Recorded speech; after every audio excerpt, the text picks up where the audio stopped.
Yo, sahabat sektor 7 semuanya, jumpa lagi dengan Mimin ya guys. Hari ini Mimin akan membawakan alur cerita kembalinya Sang Raja Neraka. Sebelum kita masuk ke ceritanya, Mimin ucapkan terima kasih sudah bersedia untuk klik video ini. Dan jangan lupa dukung Mimin dengan cara subscribe, like, komen, serta share videonya ya guys. Semoga kalian semua terhibur. Jika ada yang mau berdonasi, boleh ya guys. Link ada di deskripsi. Tak perlu menunggu lama lagi, langsung saja kita masuk ke videonya. Pada video kali ini diceritakan bahwa saat Jiwo dihentikan oleh Jok Yiram yang menanyakan kenapa dari tubuhnya memiliki bau peppermint yang tak asing bagi Yiram. Jiwo pun terlihat terkejut karena merasakan niat jahat yang mengerikan di balik kata-kata itu. Setelah itu, dengan sikapnya Jiwo pun melepaskan diri dari Yiram, sembari menanyakan siapakah Yiram sebenarnya. Namun Yiram dengan kesalnya menjawab dengan berujar bahwa seharusnya dirinya lah yang menanyakan siapa Jiwo sebenarnya. Lalu mengeluarkan aura mengerikannya menambahkan jangan-jangan Jiwo adalah Kang Rim. Kemudian berpindah di tempat Raja Neraka berada saat ini. Terlihat bahwa Raja Neraka sedang dikerumuni oleh orang-orang yang menjadi pengikut di sana dan meminta serta memohon-mohon kepada Raja Neraka agar menyelamatkan mereka. Raja Neraka yang mendengar hal itu pun berujar dalam hati bahwa menurut ucapan para penganut level atas yang telah dirinya kalahkan itu, Ketua Badan Keagamaan ini sepertinya sedang merencanakan sesuatu. Padahal saat ini dirinya sedang sibuk. Namun dirinya juga tak bisa meninggalkan orang-orang yang baru sadar dari kecanduannya itu begitu saja. Kegalauan Raja Neraka itu pun disadarkan oleh Cana yang mengelus salah seorang di sana yang memohon kepada Raja Neraka sembari berujar bahwa semuanya pasti akan baik-baik saja. Dan seakan memberikan ide kepada Raja Neraka agar semuanya bisa diserahkan kepada dirinya. Orang-orang itu pun menyadari bahwa Cana juga nasibnya sama seperti mereka, namun dia masih bisa selamat. Hal itu pun membuat mereka yakin bahwa mereka semua pasti akan terselamatkan oleh Raja Neraka. Sedangkan Raja Neraka yang melihat momen itu pun tersenyum karena ide Cana itu membuat mereka lebih saling mempercayai dan merasa bersyukur bisa datang ke tempat ini bersama dengan Cana. Akan tetapi tiba-tiba Raja Neraka merasakan sebuah tekanan aura yang mengerikan yang membuatnya bertanya-tanya aura apakah yang dirasakannya itu. Sebab levelnya setara dengan Bulgui atau bisa lebih kuat daripadanya. Kemudian setelah itu meminta Hyunwoo untuk mengajak mereka semua keluar dari tempat ini. Hyunwoo pun terkejut karena para manusia itu tak ada yang bisa melihat dirinya. Jadi dirinya tak yakin bisa membawa mereka semua keluar dari sini. Akan tetapi Raja Neraka menenangkan Hyunwoo sembari mengatakan bahwa Hyunwoo tak perlu khawatir selama dia bersama dengan Cana. Setelah keluar dari tempat ini, pergilah ke asosiasi pengurus pemakaman, lalu menanyakan siapakah identitas dari Cana sebenarnya. Jika Hyunwoo bisa melakukan semua tugas itu, dirinya akan memberikan Hyunwoo lebih banyak energi kehidupan lagi, agar dia bisa meningkatkan usia hidup Jabin. Mendengar hal itu tanpa mengeluh sedikit pun, Hyunwoo pun melaksanakannya dengan mengajak Cana untuk segera menyelamatkan semua orang yang sedang bersama dengan mereka saat ini. Hal itu pun disambut dengan riang oleh Cana. Setelah kepergian mereka itu, Raja Neraka pun merasakan bahwa ada sebuah pelindung yang telah terbentuk tepat di depannya yang membuat dirinya tak bisa terus berjalan mencari keberadaan dari Jiwo. Ditambah lagi pelindung itu sepertinya telah terbentang ke seluruh gereja ini. Dan lagi pelindung ini jugalah yang membuat bagian dalam ruangan tampak lebih luas dan mengubahnya seperti labirin. Tak hanya itu saja, saat ini dirinya masih tak bisa menghubungi Jiwo sama sekali, dan dalam hatinya berujar bahwa dirinya yakin jika aura tekanan yang dirinya rasakan sebelumnya itu pasti ada hubungannya dengan Jiwo. Ditambah lagi aura di luar dinding itu sangatlah kacau dan mengingatkan dirinya saat melawan Kim Sion sebelumnya. Maka dari itu dirinya harus segera mencari Jiwo bagaimanapun caranya sebelum terjadi hal yang bisa disesali. Walaupun cara yang akan dirinya gunakan ini agak cukup bodoh, namun tak ada pilihan lain lagi selain melakukannya. Bersamaan dengan hal itu, Raja Neraka pun memukul dinding penghalang itu hingga membuat sebuah getaran hebat yang dirasakan oleh Jok Orang yang ada di tempat lain bersama dengan seorang mayat hidup bersamanya. Di sana terlihat Jok Orang terkejut dan merasa tercekik setelah merasakan tekanan aura yang dikeluarkan oleh Jok Yiram, sembari bertanya apa yang Jok Orang lakukan di tempat ini. Bukankah seharusnya dia bertarung melawan Raja Neraka kali ini? Sembari terbatuk mengatur nafasnya karena tekanan aura dari Yiram, Jok Orang pun mengatakan bahwa sepertinya Raja Neraka sudah menyadari keberadaan mereka. Sebab saat ini dia sedang menuju ke tempat ini sembari menghancurkan pelindung itu. Mendengar hal itu, Yiram pun menduga bahwa sepertinya dirinya terlalu banyak menggunakan kekuatan miliknya hingga tak bisa mengendalikannya karena terlalu marah.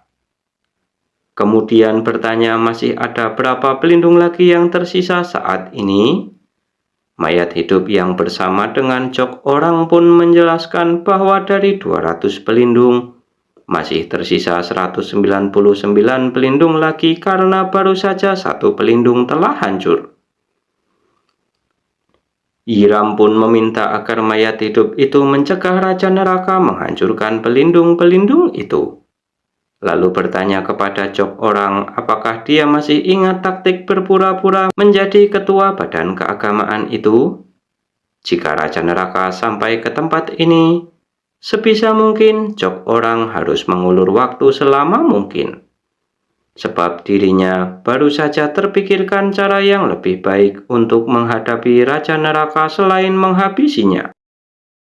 Kemudian meraih leher Jok Orang sembari berpesan agar dia berusaha mengulur waktu dengan benar sampai dirinya memberikan kabar jika semuanya sudah siap.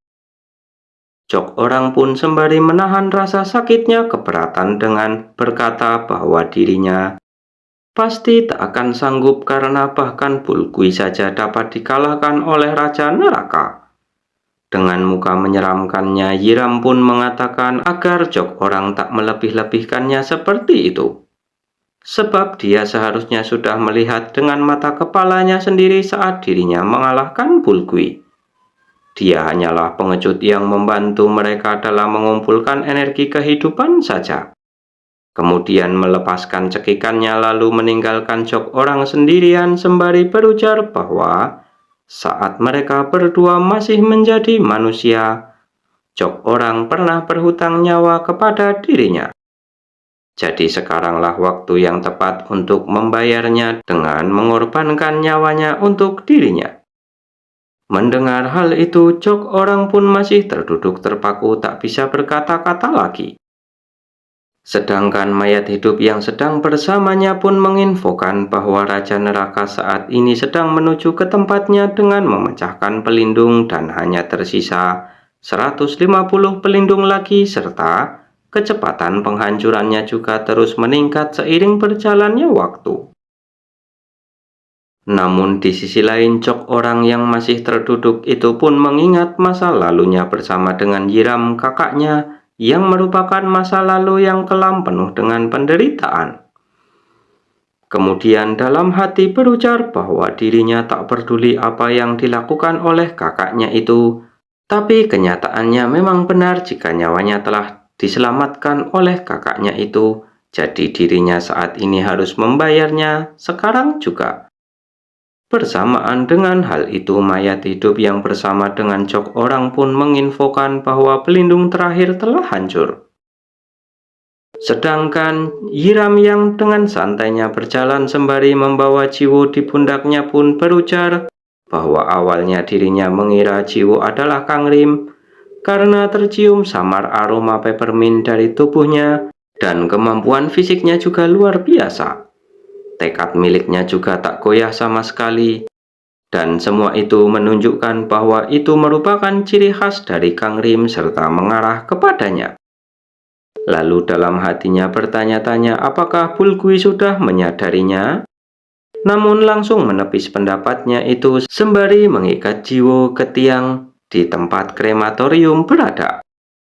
Bulgui pasti mengira jika Jiwo pasti akan memiliki rasa yang sama seperti melihat rekan lamanya. Namun dirinya pasti tak akan bisa tertipu seperti Bulgui.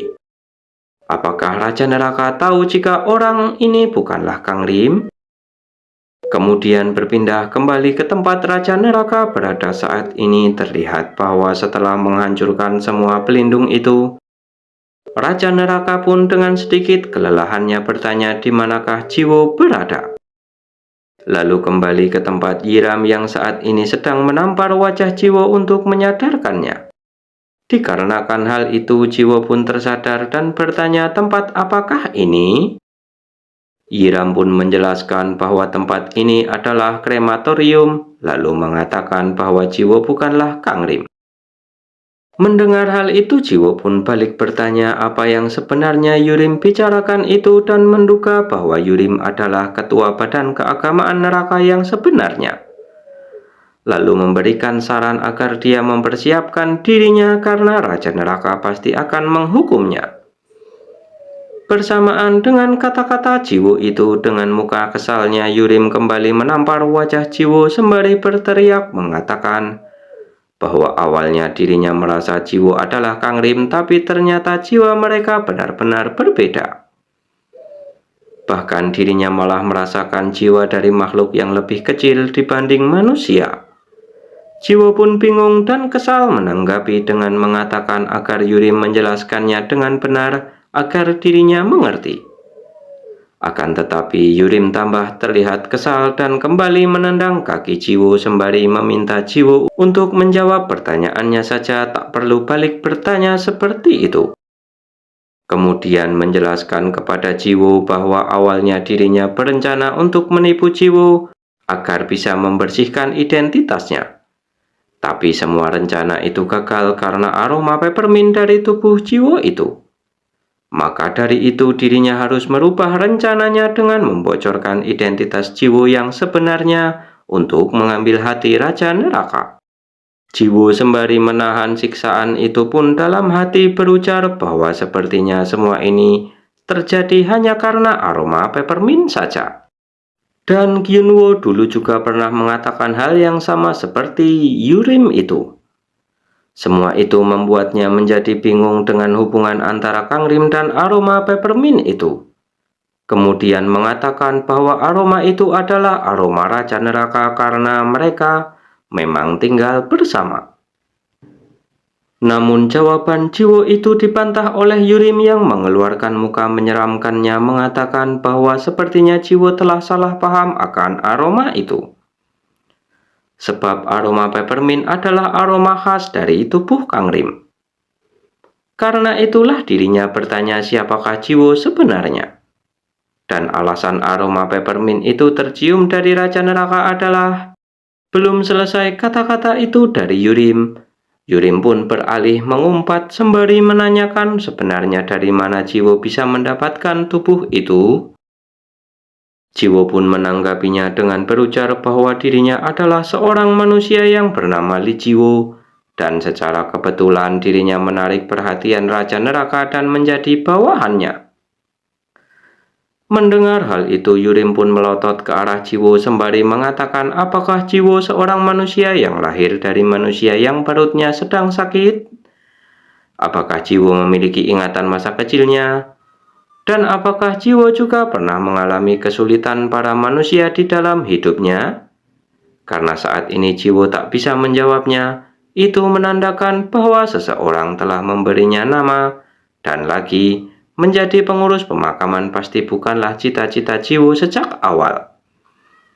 Mendengar semua itu, Jiwo pun kembali mengingat saat pertama kali dirinya bertemu dengan ibu yang merawatnya dan belum pernah memikirkan sedalam itu tentang kenapa dirinya ditemukan.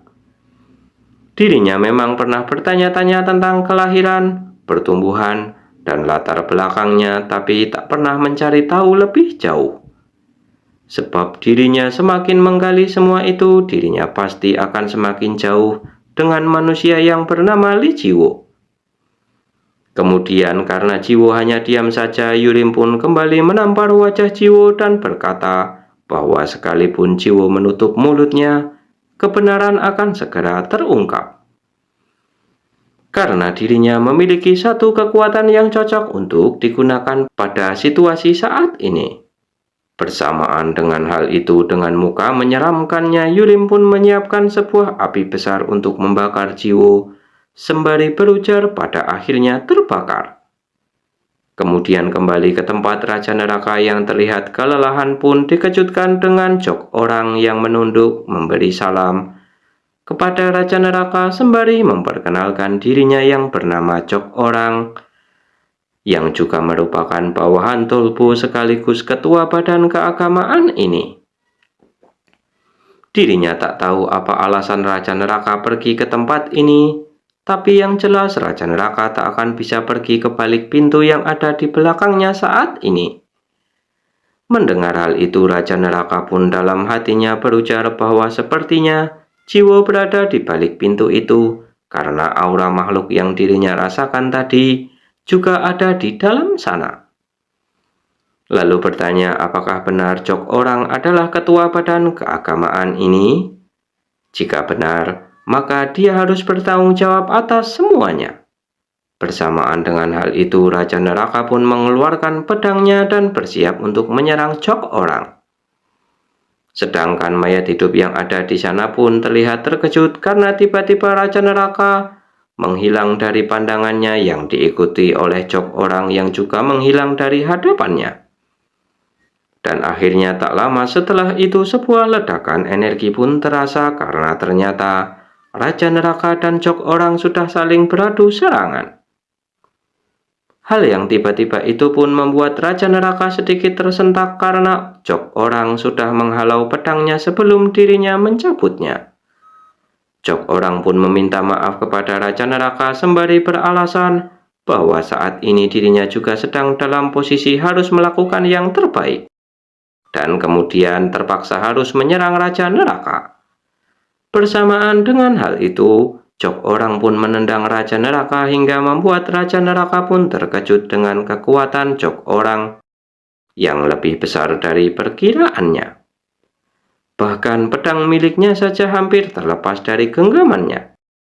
Karena itu Raja Neraka pun menggunakan teknik bunga karma, dan Jok Orang pun menggunakan langkah ringan hingga membuat sebuah ledakan yang menghancurkan bangunan itu, serta membuat Raja Neraka terlempar jauh ke belakang. Dalam kondisi itu, Raja Neraka pun bertanya apa benar Jok Orang adalah salah satu dari 12 cabang bumi. Bukankah seharusnya dia sudah melemah hingga ke level kekuatan manusia biasa? Mendengar hal itu, Jok Orang pun menjelaskan bahwa tak semua 12 cabang bumi itu dicampakkan. Sebab beberapa dari mereka juga menerima kekuatan dari Tuan Tolpo. Karena jawaban itu, Raja Neraka pun terlihat kesal sembari mengumpat dengan tindakan Tolpo yang seenaknya sendiri seperti itu.